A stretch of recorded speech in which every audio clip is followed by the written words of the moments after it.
Donc c'est bon pour moi. Le micro est assez haut là. Attends. Ouais, parce qu'il marche très bien, pas besoin de Comme ça. balancer. Ah oui, On est t'as bon des vêtements spécifiques collectifs. Exactement, exactement. Ah T'as ouais. vu, le petit bleu, blanc, rouge.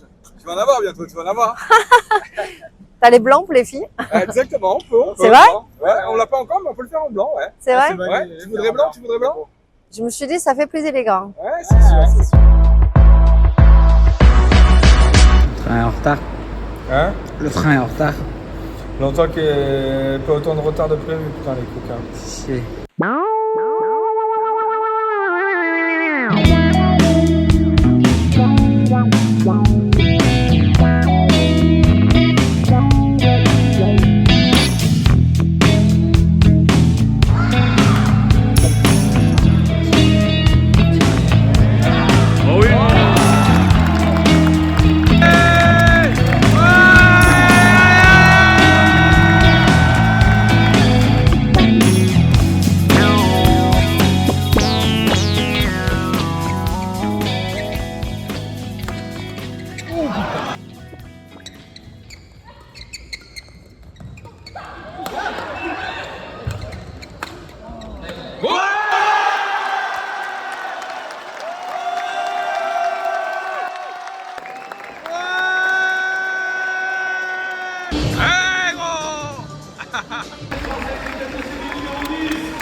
Alors, Andiane, tu n'es plus la seule médaillée au championnat du monde. Eh oui, j'ai appris ça aujourd'hui. Mais quelle bonne surprise.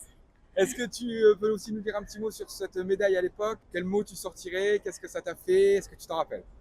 Voilà, pour moi, à l'époque, je me souviens, dans la semaine, j'étais pas très sereine, hein, entre guillemets. Quand il y a eu enfin cette médaille, tu sais, c'était après les échecs au JO de Pékin. Ça m'a fait beaucoup de satisfaction, quand même, le travail à payer et tout ça. Donc, c'était vraiment L'accomplissement. l'accomplissement, voilà. Et bon, après, j'aurais aimé aller plus loin, mais C'était ça. ouais, c'était ça. Est-ce que tu pourrais nous dire ta carrière en moins d'une minute? Alors, je vais dire, déjà, j'ai passé par des villes, des cultures très différentes, donc la Chine, le Danemark, la France, beaucoup de villes différentes, beaucoup de rencontres et des cultures différentes, et c'est très enrichissant. Et beaucoup d'adrénaline, de la passion, des émotions et de rencontres. Donc, badminton, c'est tout. C'est ma vie. Comment se passeront les visios avec toi, avec l'accompagnement? Comment tu vois les choses en visio? Moi, je pense que ce sera plutôt beaucoup de partage d'expériences que j'ai vécues durant mes années de badminton, d'expériences de vie dans les différentes cultures de badminton que j'ai vécues. Et en tant que coach, aujourd'hui, accompagner les jeunes, l'expérience, et puis je pense que ça sous forme d'échange. Voilà, donc je pense que c'est un peu spontané. Ça peut aussi être sur le forme de s'il y a quelqu'un qui veut de conseils pour aller, s'il veut le faire un séjour en Chine. Alors, je serais prêt aussi à l'aider à trouver un club, par exemple, ou autre chose. Le premier conseil que tu donnerais? Premier conseil, ça dépend pour qui. Dans le sport, je me suis dit en général, ou en badminton, pour les jeunes, je veux dire, c'est que il faut croire en toi. Il faut toi-même d'abord croire en toi-même. Fixer un objectif haut, vivre le sport comme un jeu à la fois, amuser-toi, en même temps garder un objectif haut de progression. Et seulement quand tu crois en toi, tu peux réussir. Ton plus beau souvenir sportif? Il y en a plein. Vraiment des années à Saint-Bruno. Allez, les médailles qu'on a gagnées en club. Et ça m'a fait mis la larme. Je me souviens encore pour une première fois, j'ai la larme dans les yeux parce que j'ai gagné les matchs. Ces partages des émotions ensemble, en collective aussi dans les sports individuels, c'est génial. Le moment le plus difficile de ta carrière? Il y en a deux moments difficiles. La première fois, je fais quitter Centre National en Chine. J'étais dans le trou parce que je me suis dit, le badminton, c'est fini pour moi. J'avais ce moment de perdre en confiance justement parce que je voyais pas l'avenir. Bon, j'ai eu la chance de retrouver des gens qui m'aidaient, qui me tenaient la main, qui me ressortaient cette difficulté et que j'ai réussi à enfin trouver de lumière et arriver en France et jouer. Deuxième moment difficile, c'était, je pense que c'est la dernière fois que j'étais en difficulté, c'était en 2011 après l'opération de mon genou. Vouloir reprendre le haut niveau sur les chemins, c'était une longue bataille avec entraînement de douleur, de doute bien sûr, mais en même temps de détermination, d'envie de revenir sur le haut niveau, de finir la carrière en bonnes conditions. Mais malgré tout, j'ai vécu des journées très difficiles. Donc voilà. Le leitmotiv, un mantra qui te guide dans ta vie professionnelle? Est-ce qu'il y a une phrase dans ta vie sportive qui est toujours dans un coin de la tête, que tu as dans la tête? Oui, depuis que je suis tout petit, j'ai toujours dit que dans ma tête, je suis peut-être pas la meilleure, mais je suis la personne qui tient le plus longtemps. Je vais aller plus loin que je peux. Et peut-être je serai la personne qui sourit à la fin. Et donc, c'est ça qui me guidait de persévérer. Plus beau pays, plus belle ville que tu as eu la chance de découvrir? La France, quand même, c'est le pays que j'ai découvert ou qui m'a attiré le plus. Maintenant, quand je voyage partout, à part la Chine, que j'ai gardé un sentiment très spécial de ma pays natale. Mais la France, quand même, quand je voyage dans le monde, pas beaucoup, hein, je trouve qu'on a une richesse culturelle, paysage magnifique. Et on n'a pas besoin de voyager très loin pour profiter de cela. Donc voilà. Ce que tu t'es dit le matin quand tu ouvres les yeux? Ah, une journée qui recommence, je suis trop contente.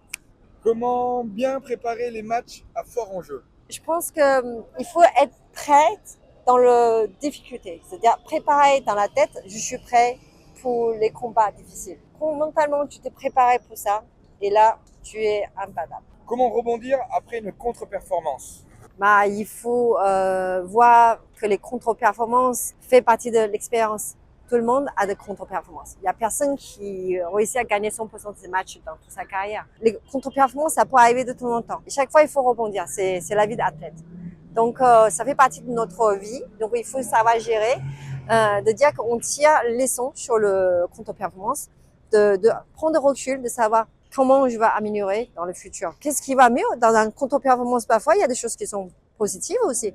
On tirait pas que de mauvaises leçons. Donc, on essaie d'analyser surtout et de sortir un peu plus loin parce que après la contre-performance, quand tu es déjà au plus bas, tu peux que aller plus haut.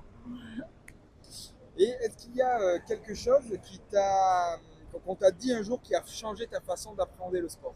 Ouais, je me souviens, tu sais, c'est l'entraîneur Loïc Gang. Alors, quand j'étais petit, j'étais toujours un peu... mon entraîneur, il me corrigeait beaucoup mon geste. Parce que j'ai un geste un peu spécial. Je pense que vous le savez. Le fond court. Hein. Quand il y en a qui disent, mais ton geste, donc il faut je corrige.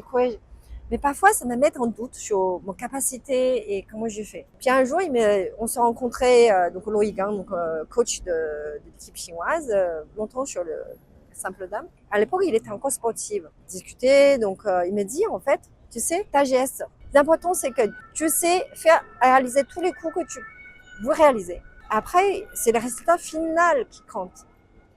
Alors, si tu n'arrivais pas à faire les sticks, c'est les amortis en vitesse ou dégagement bien dans différents angles, là, peut-être il faut modifier. Mais si tu arrives à faire ça, voilà, c'est bon. Puis aussi, c'est la sensation de tes jeux et tout ça. Donc, en fait, je me suis rendu compte, c'est-à-dire les critiques des autres, c'est important. Mais, parfois, il faut aussi voir des choses différentes. Chacun pourra avoir son style de jeu différent. On ne peut pas être identique à tout le monde. Donc, je dois créer mon style de jeu et en utilisant mon avantage. Bonjour, c'est